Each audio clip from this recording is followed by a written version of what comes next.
Saya menilai bahwa yang akan memenangkan sebuah pertandingan itu adalah orang yang pengalaman, Pak. Pembangunan kota Kendari yang terlalu panjang. Yang sederhana saja. Ada bahasa dulu itu yang kita petik itu. Berhati Mekah, berpikiran Jerman.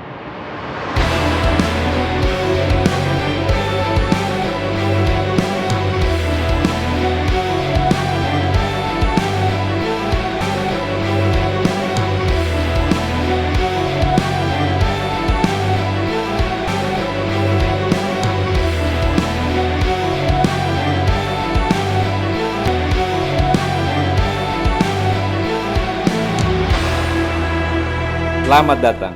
Ini kesempatan langka. Ya. Karena berburu mantan ketua DPR ini waktunya kemarin terbang, besok mau terbang lagi nih. Ya, insya Allah. Apa kesibukan sekarang, Kak Kanda, selain di aktivitas Dewan? Politik seperti apa? Ya, saya tetap fokus di Dewan. Di Dewan ini kan tentunya ada kaitannya dengan politik. Jadi saya di Partai Amanat Nasional sebagai sekretaris DPD Partai Amanat Nasional Kota Kendari? Kota Kendari. Belum berniat pindah-pindah partai itu? Insya Allah tidak akan pindah-pindah lagi. Masalahnya kan tahun kemarin ada yang warnanya A, tiba-tiba tahun ini B gitu. Atau karena sekarang statusnya masih sebagai anggota DPR dari Partai Amanat Nasional? Kemungkinan saya tidak akan berubah ke partai lain. Karena memang kadang ada 1-2 orang yang aktivis politik ini, itu masuknya tidak memahami dulu ideologi daripada partai tersebut. Sehingga dia mudah dengan katakan tidak tercapai kepentingan politiknya, atau kemudian ada tawaran lebih bagus, dia pindah gitu. Dia pindah, karena ideologinya ini kan ada platform perjuangan dari partai. Platform ini yang kita perjuangkan, bukan perjuangan pribadi untuk duduk, untuk hadir di partai ini menduduki satu jabatan. Oleh karena itu, kalau kehadirannya di partai itu untuk menduduki satu jabatan, ketika dia tidak dapat jabatan maka hilang. Tetapi ketika masuk di partai itu adalah ideologi, ideologi kan hampir tidak berubah ideologi partai ini. Jadi partai biru putih ini, ya saya kira kita sudah paham ideologinya dan kemungkinan akan terus berada di perahu itu. Kak Kanda ini kan punya basic NGO ini. Ya. Peralihan dari NGO ini ke politik langsung, atau masih ada bisnis, atau masih ada, atau langsung ke partai politik? Langsung? Langsung. Jadi, pilihannya langsung PAN? Pilihannya langsung PAN, tapi itu memang melalui identifikasi kurang lebih 6 bulan begitu. Jadi Kak Kanda menyeleksi partai-partai mana yang paling cocok ini? Partai yang cocok. Apa alasannya kenapa pindah ke PAN? Kenapa memilih PAN itu? Ya itu tadi, karena PAN ini kan hampir pada saat saya masuk di DPD PAN Kota Kendari, itu tadi tidak ada orang Buton, tak satu pun orang Buton yang satu di situ. Nah, sehingga pilihan ke PAN. Begitu. Baik. Karena itu tadi ruang gerak kita tadi itu supaya tidak apa ini terbatasi begitu. Tidak terbatasi oleh ekspresinya ini bisa berkembang banyak. Bisa berkembang banyak. Nah, seperti itu kira-kira kerangka pikirnya. Karena kan kebanyakan dari kita kebiasaannya kan mau masuk ke sebuah tempat, kalau temannya kita ada. Diajaklah, atau kemudian kita lihat, oh di sana ada saya punya teman ini. Saya juga bergabung gitu. Kan itu yang pada umumnya. Berapa lama di PAN ini? Sejak tahun berapa? Saya ini sudah periode ke-5. Berarti sudah kurang lebih 15 tahun. Periode ketiga? Periode ke-5 di PAN. Oh, periode ke-5 di PAN? Nah, periode ke-5 di PAN berarti sudah 25 tahun. Lama. Sudah lama. Di DPD Partai Amanat Nasional ini saya yang paling lama. 25 tahun. Sudah tidak ada orang pada saat sama sepan di struktur partai itu sudah tidak ada orang, sudah bubar, sudah tidak tahu kemana-mana mereka. Tinggal saya yang bertahan sampai hari ini. Sampai hari ini. Hanya saya memang selalu begitu bahwa di institusi itu jangan kita menyerah. kita harus tetap berada di situ dan berjuang terus. Insya Allah suatu ketika itu kita dapat apa yang kita cita-citakan. Dan memang begitulah alam menciptakan. Ada malam, ada siang, ada surut, ada pasang. Tapi kan orang pada pilihannya pada umumnya Kakanda ini kan ya biasalah makan tempe. Kalau makan tempe terus kan kadang-kadang kita butuh makan tahu. Iya. 25 tahun berpartai politik, tidak pernah berpikir untuk mencari pelabuhan yang lain atau memang setia dengan partai ini? Saya kan begini, kita harus cari nyaman. Hidup ini kan cari nyaman. Kalau kita sudah mengetahui luar dalamnya ini partai, tentunya kita tidak diperhadapkan lagi dengan hal-hal yang belum kita ketahui. Jadi ada modal sosial, ada modal politik yang ada di partai PAN ini. Itu jangan kita tinggalkan, karena itu membangunnya susah. Ya kan? Ini sudah berteman, tiba-tiba pindah ke partai lain, cari teman yang baru, begitu. Belum tentu seakrab teman yang lama. Dan kemudian mungkin di partai yang baru kita tidak akan diperhitungkan. Dan faktanya begitu. Setiap penampil partai pasti setelah masuk di partai yang baru, dia tidak akan tiba-tiba jadi sesuatu. Iya, tidak akan nyaman. Karena dia baru, inilah tadi, aset sosial, aset politik, termasuk aset ekonomi. Itu jangan kita tinggalkan. Ini lama kita bangun. Sudah berkomunikasi, silaturahmi, sudah kita berdebat, sudah baku tahu hati, sudah baku tahu karakter.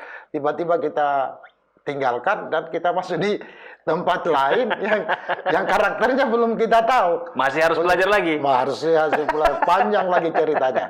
Kira-kira seperti itu. Sejak berpartai politik, terjun ke legislatif dan menjadi anggota legislatif sudah berapa lama, Kakanda?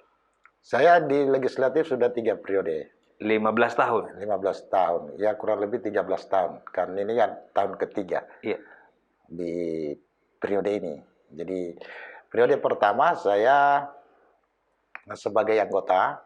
Di periode kedua itu sebagai ketua. Dan kebetulan Pak Rasak waktu itu calon wali kota Kendari. Maka saya ngisi kursinya. Dan kemudian periode ketiga ini saya sebagai wakil Ketua DPRD Kota Kendari. Nih hati-hati kita ngomong dengan wakil ketua DPR, bos. Jarang-jarang ketemu dengan wakil ketua DPR ini masalahnya ini. Ini wakil ketua DPR. Jadi kalau ada teman-teman mau menyuarakan aspirasi, ada orangnya. Insya Allah. Kalau aspirasi rakyat dan memang kita akan bisa bertahan lama di DPR lah begitu kira-kira. Kita akan dipilih secara kontinu atau secara terus-menerus oleh rakyat. Kalau aspirasinya itu bisa dijawab, bisa disahuti kira-kira begitu. Jadi saya di DPR ini selama kurang lebih 13 tahun ini hampir terpenuhi seluruh aspirasi masyarakat, bahwa itu tidak harus bisa kita puaskan semua, ya kita kan punya keterbatasan. Tetapi apa yang diminta oleh masyarakat ini untuk difasilitasi, apakah itu infrastruktur, pendidikan, ekonomi kreatif, kemudian dan lain-lain ini, itu bisa sampai saat ini masih kita bisa lakukan. Sehingga kecenderungan yang ada di masyarakat ini itu masih baiklah, karena saya ini membaca terus, mengidentifikasi juga kecenderungan masyarakat pemilih ini. Seandainya itu sudah tidak bagus, maka saya tidak akan mencalonkan lagi. Artinya kan kita sudah bisa mengambil kesimpulan singkat lah. Ya. Tetap dipilih itu karena memang kinerja yang bisa bagus, diperhatikan baik. Ya. Artinya aspirasi itu bisa dilihat. Tapi hari ini saya sengaja mengundang Kakanda untuk sebuah cerita. Ya. Cerita tentang Kota Kendari. Salah ya. Ini ngeri-ngeri sedap ini yang kita Kakanda selama 15 tahun berada di wilayah politik ini, di DPR lah ya, dan kemudian 25 tahun mengarungi dunia politik ini. Tentu sangat paham dengan seluk-beluk Kota Kendari. Ya. Dalam pandangan Kakanda, Kota Kendari itu sekarang sebenarnya seperti apa? Ya, jadi Kota Kendari ini kan kota yang multi etnis ya. Tapi ada etnis besar yang ada kurang lebih 4 etnis besar. Ada suku Buton, ada suku Muna, ada suku Tolaki, Bugis, dan suku Moronene. Kalau cara pandang dari aspek ini tadi, yang suku-suku yang mendiami Kota Kendari ini, suku besar ini tentunya ini adalah multikultur, multibudaya, sehingga pembangunannya itu harus memahami kultur yang ada ini. Kultur yang ada ini, karena salah satu pembangunan yang berhasil itu harus berdasarkan pendekatan kultur dan pendekatan budaya. Karena politik itu kalau kita lihat bahwa itu salah satu indikator pertama itu adalah kenyamanan. Tidak akan mungkin kenyamanan dan kedamaian. Tidak mungkin itu pembangunan bisa berjalan kalau daerah itu tidak aman. Oleh karena itu, kalau saya pahami bahwa Kota Kendari ini secara kultural seperti itu. Kemudian secara ekonomi, Kota Kendari ini adalah kota jasa. Yeah. Begitu. Kalau dia kota jasa, maka ini seorang pemimpinnya, leadernya itu harus memang memahami bagaimana mengembangkan kota jasa tentunya.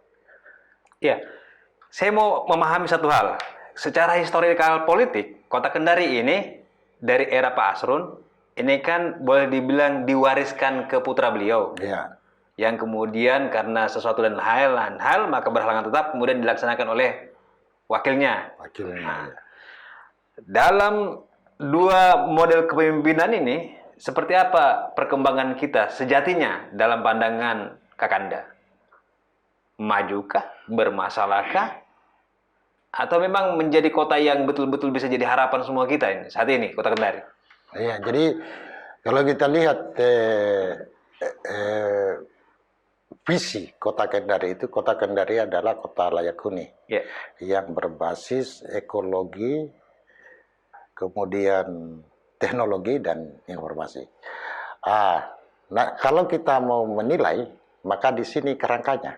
Apakah visi itu dicapai atau tidak? Yang terjadi sekarang adalah visi itu sesungguhnya dipegang oleh yang terpilih selaku wali kota, tetapi dijalankan oleh fakil. Pertanyaannya, apakah fakil ini memahami roh daripada visi ini? Dalam pandangan Anda? Kalau pandangan saya, ini sebenarnya dia pada saat wakil ini menerima tongkat estafet ini hampir tidak mempersiapkan diri sebelumnya dengan visi ini. Artinya tidak ada pemahaman yang kuat terhadap visi yang sebelumnya ada. Sebenarnya pemahamannya ini ada, tetapi memperjuangkan ini karena itu kan tiba-tiba tongkat ini diserahkan, lari. Yang tadinya tidak pernah dia bersiap, tidak pernah ada pemanasan, tidak ada, tiba-tiba ini tongkat lari. Tentunya kan harus ada pemanasan dan lain sebagainya. Tiba-tiba lari dan itu menimbulkan beberapa hal yang. Apa kemudian Kota Kendari kita ini mengalami perubahan arah dengan visi yang awalnya dibangun itu? Atau seperti apa? Apakah masih dalam koridornya ini? Kota Kendari kita ini? Iya, kalau saya melihat masih dalam koridornya. Kalaupun dia melenceng itu tidak terlalu jauh. Ya, tapi kalau menurut pandangan Kakanda, seperti apa sebenarnya model kepemimpinan yang tepat untuk kita di Kota Kendari ini? Iya, jadi kepemimpinan ini kan banyak model sesungguhnya. Ada birokratik, ada partisipasi, ada banyak. Termasuk ada model kepemimpinan transformasional dan kepemimpinan transaksional. Kalau saya melihat bahwa yang akan membangun dan yang cocok untuk membangun Kota Kendari di era sekarang adalah kepemimpinan yang transformasional. Apa itu kepemimpinan transformasional? Kepemimpinan transformasional ini adalah kepemimpinan di mana seorang pemimpin ini mampu membangun motivasi inspirasional kepada masyarakat, kepada semua stakeholder. Kemudian masyarakat ini sadar tentang capaian yang akan dicapai. Jadi pemimpin transformasional harus memahamkan visi misi perjuangan ini kepada masyarakat sehingga masyarakat ini merasa bahwa pembangunan yang ada Kota Kendari itu adalah bagian dari membangun diri kita sendiri, keluarga dan maupun masyarakat itu sendiri. Kemudian pemimpin ini orang diajak untuk bekerja itu tidak merasa tertekan dan dia tidak menekan, begitu. Kemudian pemimpin yang leader yang transformasional ini dia membangun motivasi yang kuat, begitu. Tadi yang dibangun pertama pikirannya, kemudian dengan motivasi intrinsik, motivasi dari dalam ini dia terbangun. Kenapa ini dilakukan? Agar semua masyarakat ini bisa kreatif untuk mendapatkan satu inovasi di Kota Kendari kita. Di Kota Kendari. Jadi era global sekarang itu adalah era disruption, di mana inovasi itu harus cepat. Kita harus ke situ, karena jangan sampai kita ketinggalan. Kita tahu bahwa misalnya taksi konvensional online kebanyakan menggunakan. Nah, kita harus ke arah sana. Tetapi kan ini kita harus adopsi beberapa teknologi atau apa. Ini yang kita harapkan leader ini mampu berinovasi seperti ini. Pengolahan sampah mungkin sudah tidak manual, mungkin juga online. Ya, ini yang harus kita kan 4 persoalan yang ada di Kota Kendari, di setiap kota ya, yaitu persoalan kebersihan, dan persampahan, persoalan kemacetan, persoalan air bersih, dan persoalan lainnya yang dianggap urgen. Ini berdasarkan pengalaman pribadi. Ya. Bisa jadi karena dulu Pak Asrun itu 2 periode, dan kita merasakan beberapa manfaat langsung lah dengan kepemimpinan beliau. Nah, di kepemimpinan saat ini kan mengalami distrak sedikit ini. Bukan distrak besar lah, perubahan kepemimpinan lah ini. Ya. Sehingga apakah memang perkembangan di Kota Kendari saya ini terlalu maju sehingga itu menyebabkan perubahan beberapa wilayah infrastruktur, misal taman kota yang dulu kita bisa nikmati sekarang bergeser ke MTQ gitu dia. Yeah. Terutama pengguna olahraga gitu. Nah, ini kan kita melihat beberapa sisi kota itu tanda kutip ini. Apakah karena tidak ada penilaian adipura sehingga kemudian cenderung tidak seperti dulu gitu dia. Bagaimana sebenarnya permasalahan ini menurut Kakanda? Sebenarnya kalau kita melihat dari situ, ini kan ruang publik yang dimanfaatkan. Sebenarnya ruang publik ini masih bisa dimanfaatkan seperti di taman kota ya. Di taman kota itu kan sebenarnya hanya karena masih dibangun.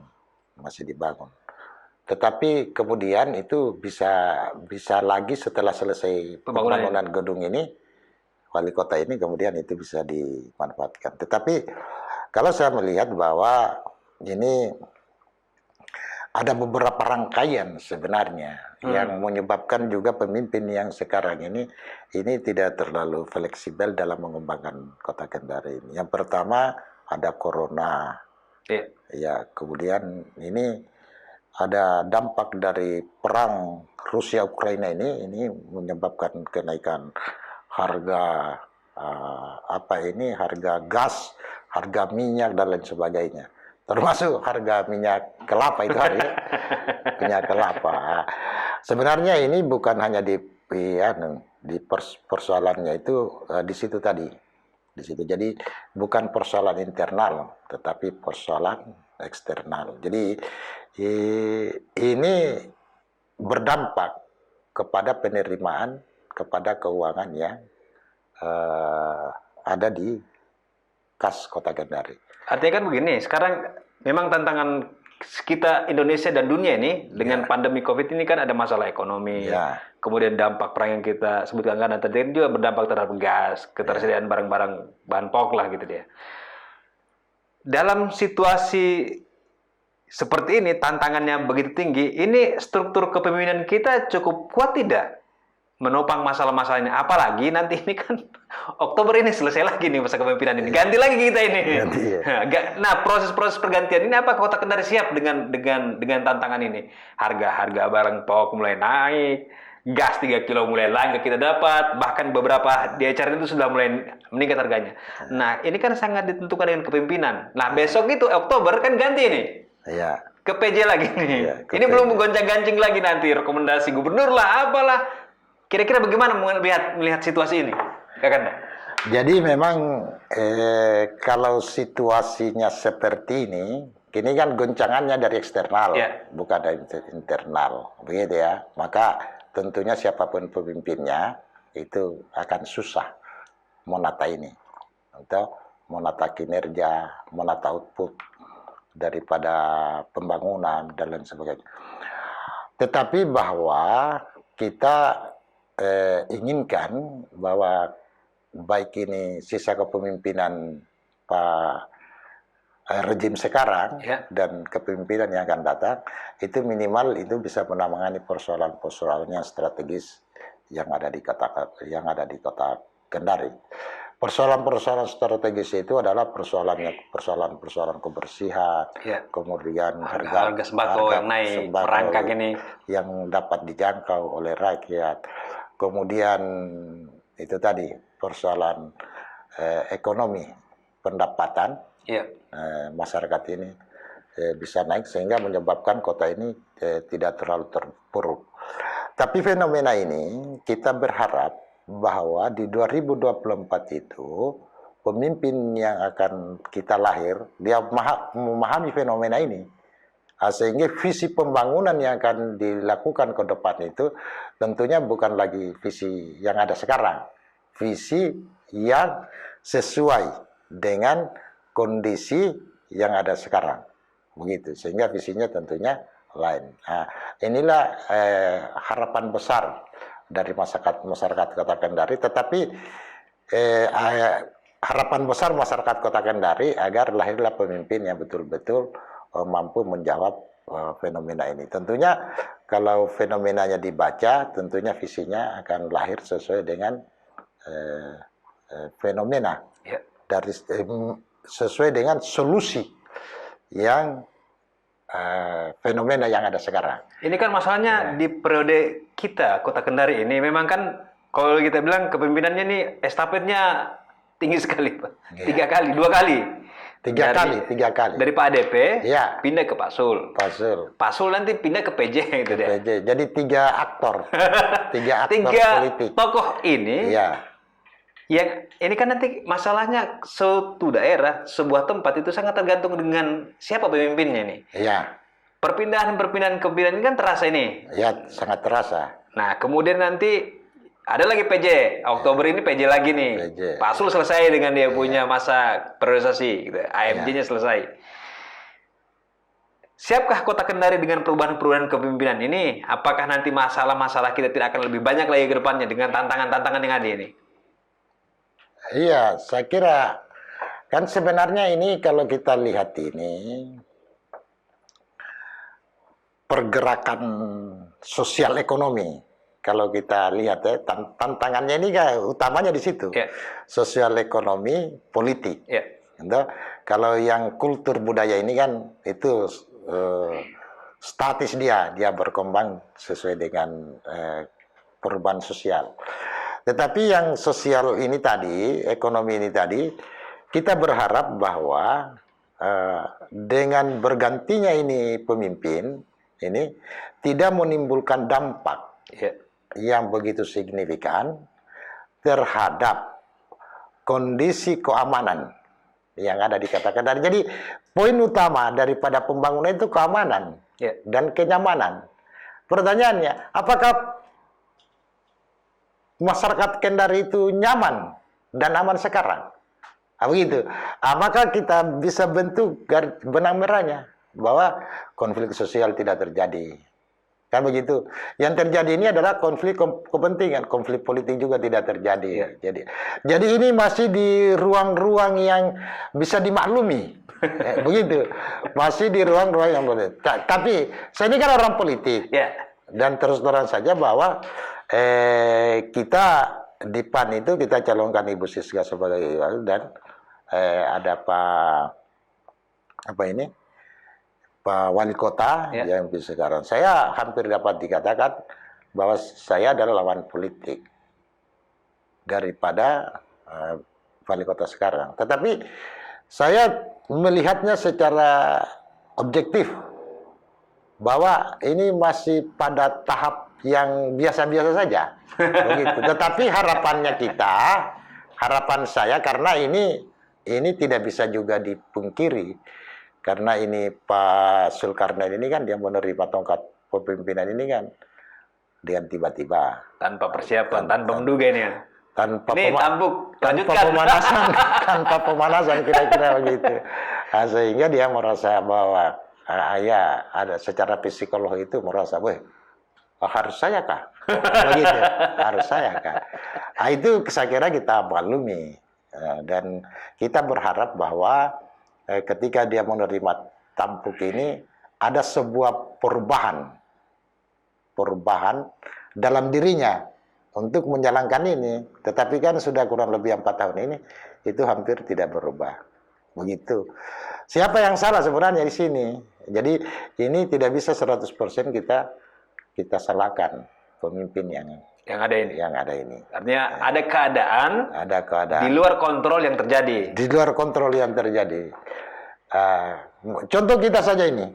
Tiba-tiba kita diskusi, tiba-tiba ada yang kelaparan, kita harus memasak. Susah itu, mengambil beras di mana, minyak di mana disimpan dan lain sebagainya. Agak susah. Karena gelagapan jadinya, gelagapan. Iya. Kira-kira begitu. Tadi kita bercerita tentang kepemimpinan. Kepemimpinan ya. Nah, ini saya mau spesifik kita bicara tentang pemimpin-pemimpin yang ada ini, para bakal calon. Ini kan Kakanda kita sudah masuk tahapan ini untuk pemilu. Insya Allah Agustus ini kita kan sudah mulai pendaftaran parpol ini. Ya. Artinya kan ini hingar-bingarnya ini sudah mulai akan terasa ini. Tapi kan mendahului itu ini kita sudah banyak diberikan gambar ini. Ada gambar senior, ada gambar yang baru lahir. Jadi ini kita punya banyak stok ini nih. Banyak ya. Kalau saya bilang ini ada Pak Razak, ada AJP, ada Ibu Siska, ada Zulkarnain, ada Pak Zulkarnain, kemudian yang paling baru dan paling anyar ini, bahkan dia deklarasi di podcast kita ini, Giona Nur Alam. Ya. Bagaimana menilai mereka dalam kacamata Kakanda? Ini kan ada yang senior ini. Dulu Pak Razak itu kan mitra di PAN lah. Kemudian ada yang paling baru ini kan. Jadi ini ada petarung konvensional, ada petarung modern ini. Bagaimana mereka ini akan mengarungi tahapan menciptakan kepercayaan kepada publik? Kepercayaan di publik. Jadi seberapa mampu mereka bertarung? Iya, jadi ya dapat kita katakan bahwa pada saat dia calon ini berarti dia ingin bertarung ya, dia persiapkan jasmani dan rohani, ya kan, untuk bertarung. Waktu dan tenaga serta uang ini akan dikerahkan. Tetapi semua itu akan dinilai oleh masyarakat. Iya. Ya. Penilaian pertama itu tentunya dari SDM-nya ya. Sumber daya manusia. Ya, sumber daya manusianya. Seberapa besar kemampuan sumber daya manusia ini, calon ini, bukan berarti pendidikan formal. Ya. Tetapi mampu mengelaborasi, mampu mengeksplorasi ini kota Kendari, sehingga dia mampu merumuskan satu kata atau satu kalimat di mana ini akan membawa spirit atau tersentuh secara nurani ini masyarakat kota Kendari. Bahwa dialah sebenarnya pemimpin yang sesungguhnya. Tentunya ini punya kriteria. Satu, penyampaiannya dapat diterima, artinya bahasanya santun, kemudian karismatik, kemudian memiliki kedekatan emosional. Kalau di ilmu kepemimpinan itu disebut dengan individu, pendekatan individu. Pendekatan individu ini tentunya silaturahminya, mampu mengayomi, mampu memberikan solusi dan lain sebagainya. Ini mereka akan dinilai. Jadi kalau bicara kemampuannya, maka tentunya kemampuan itu adalah kemampuan siapa kira-kira yang akan menang ini. Tapi kalau hanya meramaikan saja, saya juga bisa meramaikan itu, kan begitu. Tetapi pada saat dia mengucapkan bahwa dia calon, itu harus dia tahu bahwa kondisinya ini seperti ini dan saya harus menang. Nah, disinilah dibutuhkan ini ruang untuk dia berekspresi ini, kira-kira begitu. Tapi rambu-rambunya, itu tadi. Ini kan mereka akan dinilai oleh masyarakat ini. Ya. Nah, salah satu masyarakat kita, tokoh ini kan di depan saya nih. Ya. Dari katakan kriteria yang satu kita ambil, dia punya kedekatan individual dengan masyarakat. Ya. Dari 5 tokoh ini saya sebutkan kita, Pak Razak. Ya. Kemudian Pak Zulkarnain. Ya. Pak JP. Ya. Kemudian Ibu Siska dan Giona. Dari 5 orang ini, siapa yang dianggap paling dekat menurut maksudnya yang paling dekat dengan rakyat? Iya. Ya. Kalau saya lihat, ini kan mereka belum teruji. Ya. Begitu. Belum ada pengalaman.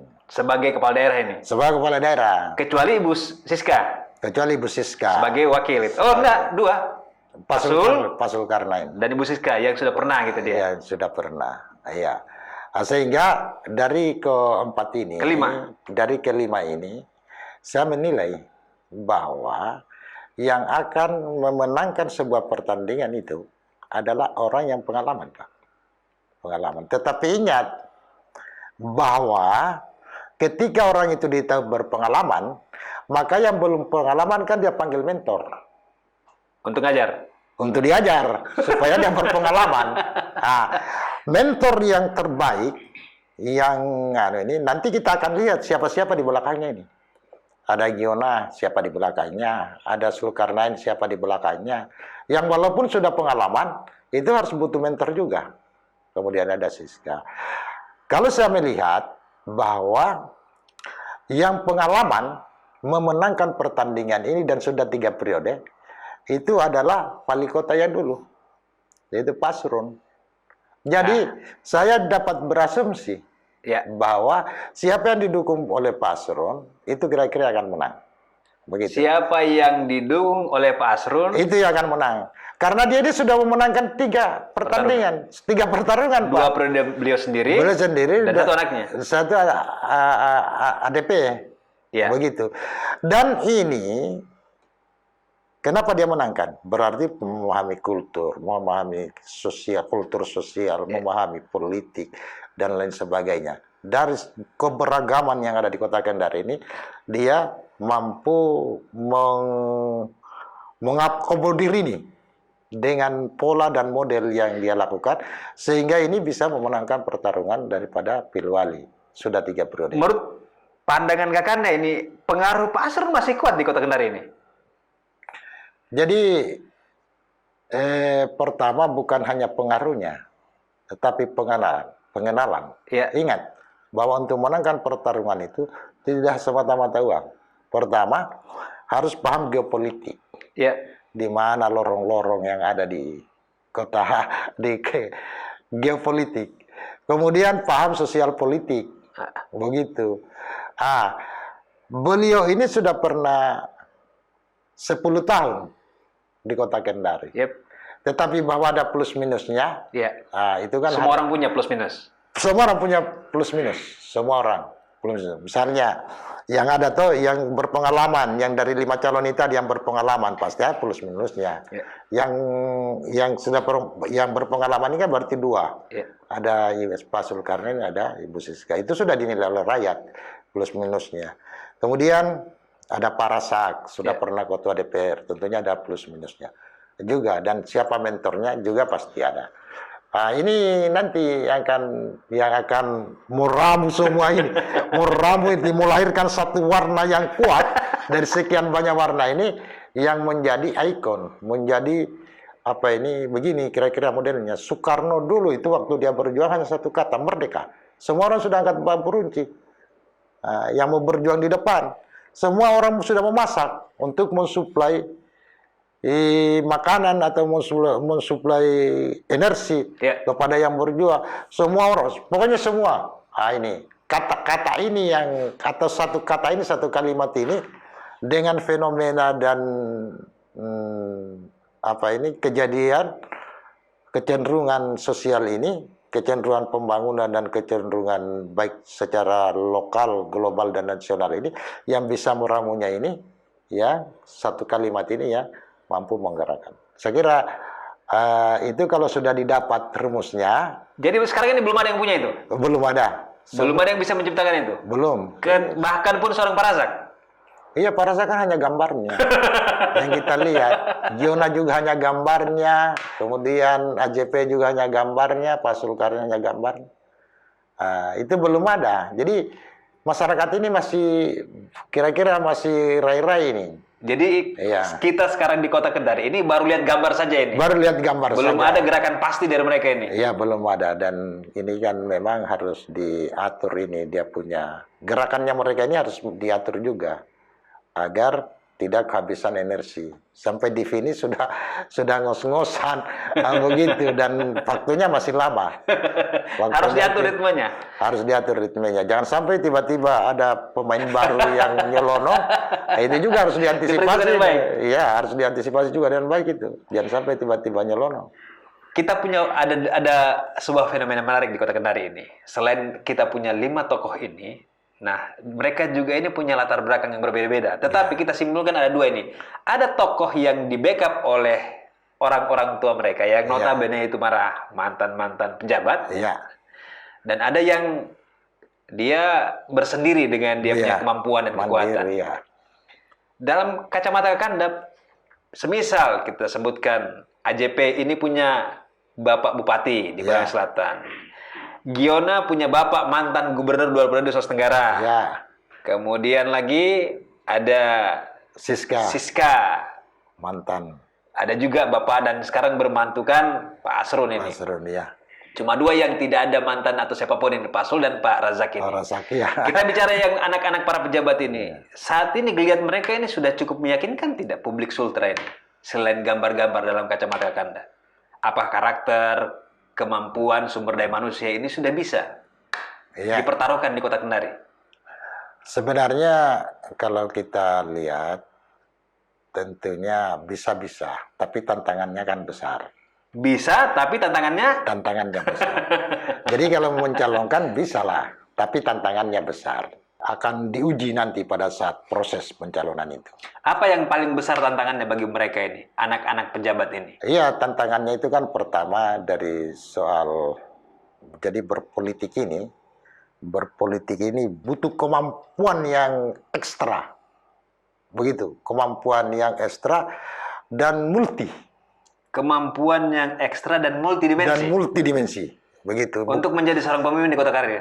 Iya, menjadi artinya kan ini Kota Kendari tantangannya jauh lebih besar dari daerah-daerah yang lain kata. Iya, tentu karena di sini kan pendidikan orang kan sudah luar biasa, kemudian pengalaman, kemudian ruang diskusi terbuka, ada profesor, ada doktor yang akan menilai semua itu, yang akan disemprotkan, yang akan disampaikan kepada mahasiswa dan kepada siapa bahwa kita butuh pemimpin seperti ini kira-kira. Artinya dalam pandangan Kakanda ini mereka cuma baru gambar-gambar saja, ini belum ada hal yang spesial mereka miliki ini. Iya, belum ada. Dan untuk membangun itu kan memang sulit. Sulit. Membangun itu bukan, ini kan membangun jangan artinya ada sebagian membangun ini hanya mengaspal jalan, tidak. Ada sektor pertanian, ada sektor perikanan, ada macam-macam. Sehingga kita kan butuh ini pemimpin yang ketika dia berbuat satu kegiatan, dia memiliki multiplier effect yang besar. Begitu. Itu karakternya itu seorang pemimpin yang akan menjadi itu dia. Iya. Atau syarat itu. Ini syarat. Yang kita butuh itu orang begitu. Yang mampu menciptakan multiplier effect. Multiplier effect pembangunan. 5 orang ini punya tidak yang seperti itu? Iya, kalau kita lihat kan jadi sebenarnya ini kalau kita mau kaji secara dalam, kita lihat dulu dari pengalaman organisasi. Kemudian masing-masing orang gitu dia. Masing-masing orang. Kemudian pengalaman dia implementasi apa yang pernah dia lakukan selama ini, hubungannya ke masyarakat. Kalau hanya bagi beras kan semua orang bisa, dan itu mudah. Tetapi adakah yang dia perbuat untuk masyarakat ini yang tujuannya ini, pertama itu tujuan sosial. Jadi kita kan tidak pernah akan memetik hasil kalau tidak pernah menanam, begitu. Jadi kalau saya lihat memang masih ya bisa, tetapi tantangannya besar. Bisa tapi punya catatan. Bisa tapi punya catatan. Jadi dari pengalaman organisasinya, dari pengalaman pendidikannya, dari pengalaman kerjanya dan lain sebagainya. Hanya itu semua ini kita serahkan kepada masyarakat, karena masyarakat juga kan yang akan kita lah yang akan menilai. Kita kan wajib pilih semua ini. Wajib pilih. Kakanda, kalau hari ini kita tarik di awal-awal masa pencalonan Pak Asrun, jadi supaya kita punya benchmark yang nol sama. Ya. Jadi 2008 ya. Ya. Awal kali Pak Asrun itu kan. Ya. Saya yakin juga Kakanda kan terlibat di proses pencalonan. Ya. 2008, 2012, 2012, 2017 kan ini? Ya. Saya masih di kebunnya Pak Baharumin. Begitu ya? Itu ya. Oh, belum. Pada waktu calon Pak Asrun dia tidak pakai PAN. Oh. Dia pakai Demokrat. Baik. Ya, kita di PAN bersama Pak Baharumin. Konteks pertarungan saat itu, apakah sama dengan saat ini? Pencalonannya, tokoh-tokohnya. Dulu kan itu ada Baharumin Abu Qasim, ya, marhum. Pada Pak Yani Kasim Marewa. Orang-orang yang kualifikasinya tidak dipertanyakan. Ada Pak Muzakir Mustafa, wakil wali kota. Ritmenya, suasananya, kita cerita tentang tokohnya, jangan kita cerita ritmenya. Apakah kualifikasi tokoh yang dulu dengan sekarang itu sama? Dia sama, sebenarnya sama, tapi ada pergeseran nilai. Ada pergeseran nilai. Ada pergeseran nilai. Jadi dulu kita kan secara global ini kan, secara nasional maupun internasional ada pergeseran nilai. Nilai yang dimaksud itu adalah ini disebabkan oleh pergeseran teknologi, begitu. Kalau di corona itu disebut new era, kayak begitu. Jadi nilai ini adalah nilai di mana kemampuan orang itu nilainya sekarang berbeda, begitu. Jadi dulu indikatornya atau ada pendidikannya, begitu toh. Inilah nilai. Tetapi sekarang mungkin pendidikannya tidak terlalu, tetapi banyak bermanfaat. Dulu PNS, toh. Sekarang siapa yang menguasai teknologi, begitu. Atau siapa yang swasta yang berhasil.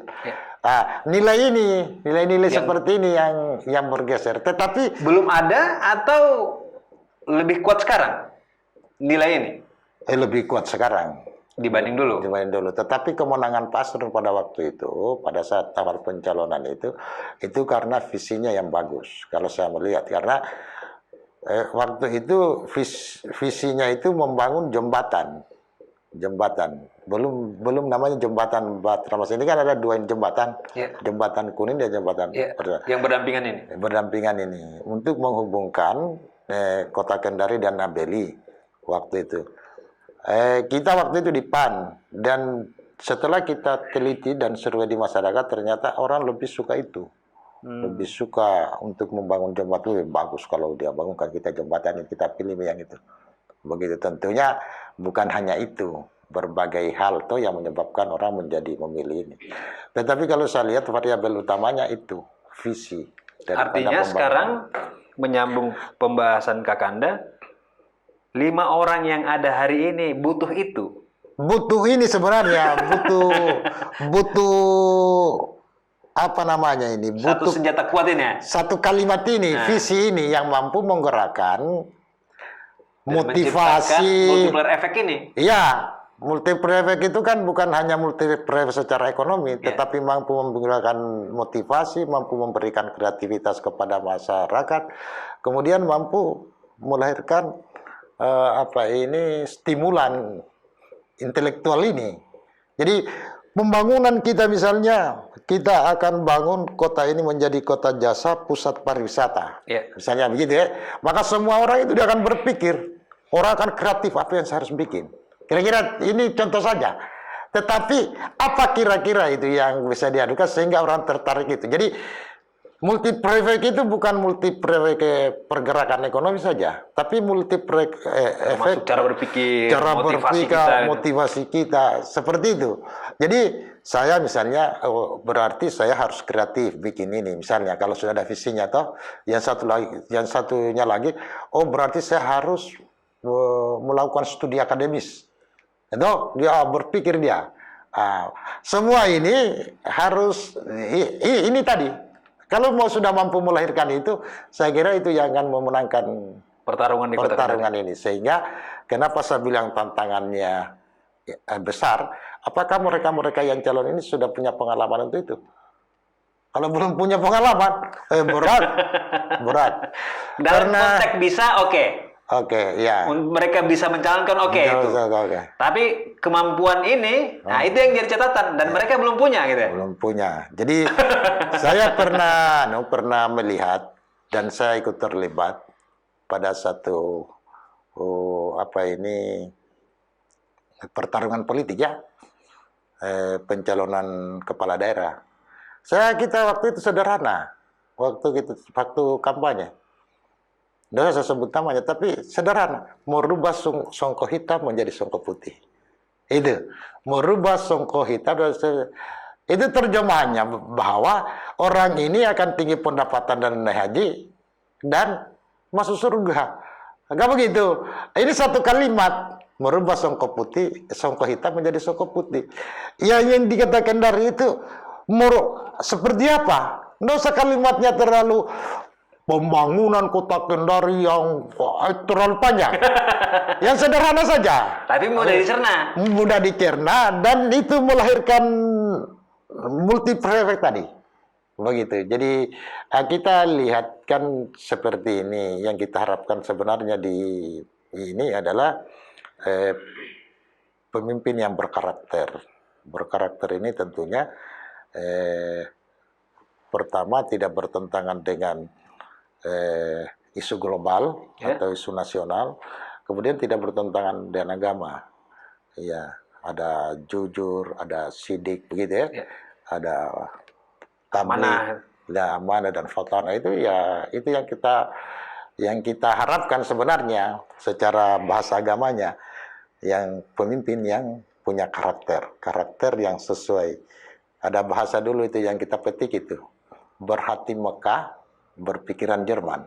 Begitu. Berhati Mekah dan berpikiran Jerman. Begitu. Jadi ini dia berhati kira-kira hati Ka'bah begitu. Tapi pikirannya ini pikiran internasional. Berpikiran baik lah kira-kira begitu. Jadi tinggal diramu saja ini. Bagaimana? Tentunya ini butuh tadi mentor, kemudian butuh orang yang pintar menyampaikan ini sehingga orang itu yakin sehingga bisa memenangkan pertarungan. Tetapi itulah tantangannya daripada kelima orang ini, kira-kira seperti itu. Mudah-mudahan ini mereka bisa menemukan itu dan kita berharap bahwa lahirlah pemimpin yang dibutuhkan dan visinya itu seperti visi misalnya pemimpin Muhammad Al-Fatih yang mampu menaklukkan Konstantinopel. Begitu kuatnya itu Konstantinopel. Al-Fatih itu dia bisa temukan. Ini kan model-model, role model kira-kira begitu ya, role model yang kita bisa sampaikan sehingga mereka ini betul-betul dia. Tapi saya sebenarnya ini dari dulu mau calon wali kota atau mau calon bupati. Tetapi kalau saya lihat ini dengan kerangka yang ada ini, saya belum tertarik. Apa yang tidak menyebabkan tertarik? Saya pertama, di pintu partai ya. Saya melihat satu partai itu dia visi misi.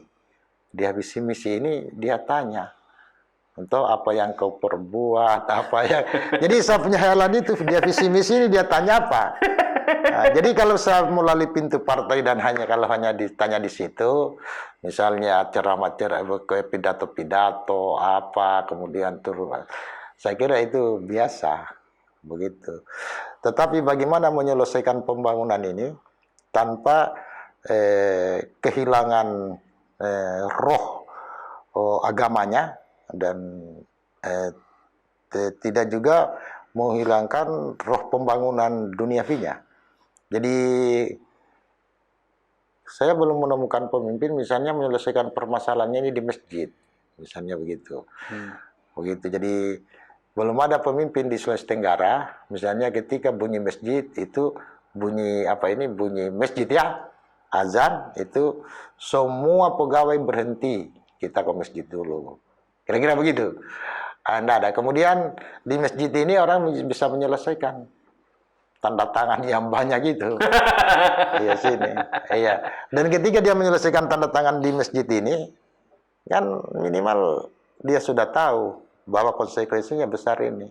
Sehingga dia takut. Sehingga dia minimal jujur. Kemudian jujur ini tidak korupsi ya.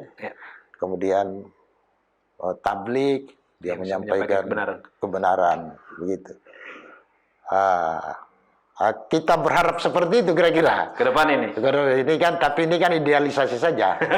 Idealisasi. Tapi kan tidak ada salahnya kita berharap. Iya. Namanya berharap, dan ini kan belum terwujud. 2024 akan kita pilih mereka karena stok kita yang ada kan baru ini. Baru ya. Kita belum tahu juga nanti seperti akan Anda sampaikan. Nanti jangan sampai ada kuda hitam tiba-tiba jenolong dan dia bisa leading dengan kata-kata mungkin satu kalimat merdeka atau apa yang dia miliki sehingga itu menciptakan multi-level effect bagi yang lain kan? Bagi yang lain. Kakanda, ini momentum yang menarik. Ini kita anggap sebuah diskusi pembukaan.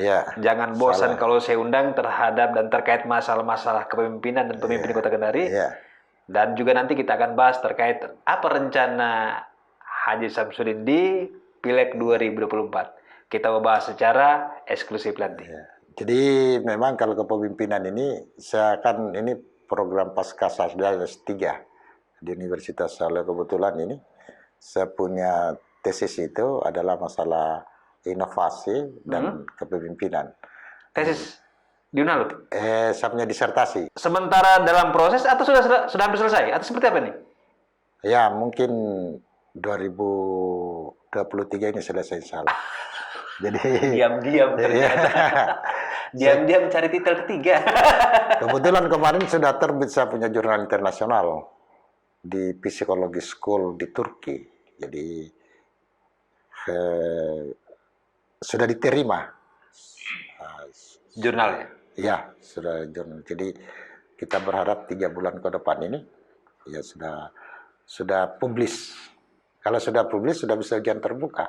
Oh begitu? Iya. Jadi nanti kita tunggu dia publis ujian terbuka dan nanti saya akan undang kita eksklusif di sini untuk mendengar kisah perjuangan seorang Haji Samsudin. Salah. Terima kasih Kakanda kita. Ya, terima kasih banyak.